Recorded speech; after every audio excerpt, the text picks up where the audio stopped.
Chair recognizes Ms. Ocasio-Cortez. Thank you so much, Mr. Chair.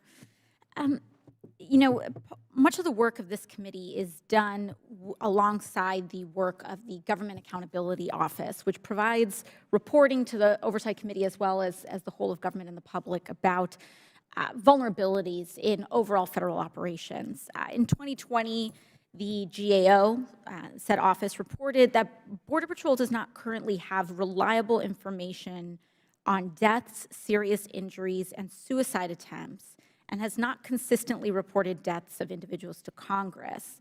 And in 2022, the GAO again found that Border Patrol has not collected and recorded or reported to Congress complete data on migrant deaths or disclosed associated data limitations. Chiefs Chavez and Modlin, why is that? Ma'am, thank you for the question. What I can tell you is that I think anytime a migrant dies in the desert, you know, in the mountains, it's horrific. And as discussed earlier, it's, you know, the cartels are putting these people in grave danger. In the area that I work, it's 4 or 5 days for most people to get to the border up to a place where they can be picked up by a smuggler. So those are incredibly treacherous things. What I'll tell you, too, is often, you know, when someone is found in the desert that has perished, that person could have been there for 2 or 3 years. You know, the area that I work is very different than others, so I think our numbers probably tend to be a little harder to lock down. But I do know that certainly the numbers have increased this year, I believe nationwide. I don't think it's commensurate to the amount of people that are crossing, because one of the things that we've done is put a tremendous amount of focus. I've got close to 300 EMTs. And I'm sorry, I just have to, Yes, ma'am. I don't have much time. What about in custody? Deaths in custody or suicide attempts in custody? Congresswoman, thank you for the question. So information like that of migrants that attempt suicide or migrants that die in custody, we actually have evolved and have some really good record keeping. Maybe it's as a result of the GAO reporting. I'm not sure, but I know as a fact that when it comes to our central processing centers, we have now ramped up camera systems that are very robust. So now we're recording everything. Understood. So the tracking is impeccable now, where the reporting is constant for us. Thank you. And we'll be sure to follow up on that information. And Chief Modlin, Pima County falls under your sector, correct? Did you say Pima County, ma'am? Yes. Thank you. Are you aware of the militia group known as Veterans on Patrol? Yes, ma'am. And are you aware that this organization is a designated hate group by the Southern Poverty Law Center? Yes, ma'am, I'm aware.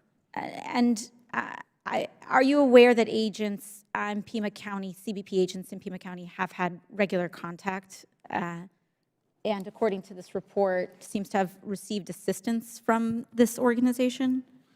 Ma'am, I think it's important to define what assistance is. What I will tell you is whether it's Pima County or any of the other 3 border counties, if someone calls and says there's illegal activity on the border, then we do respond. And obviously some of those calls will come from militia groups, whether it's that or others, or sometimes there's other groups out there, humanitarian groups as well, that will call us and tell us that someone's in need of medical response or something. Thank you.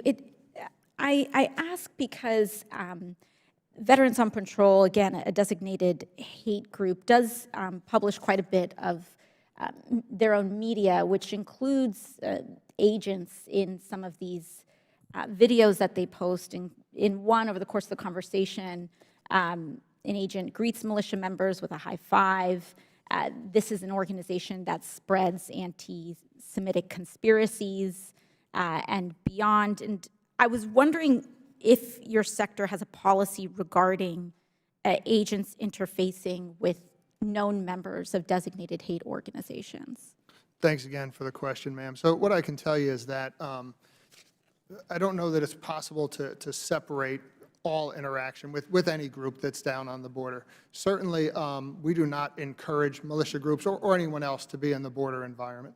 But we do respond, again, if someone calls and says there's someone in distress that needs us or that they've witnessed some illegal action on the border.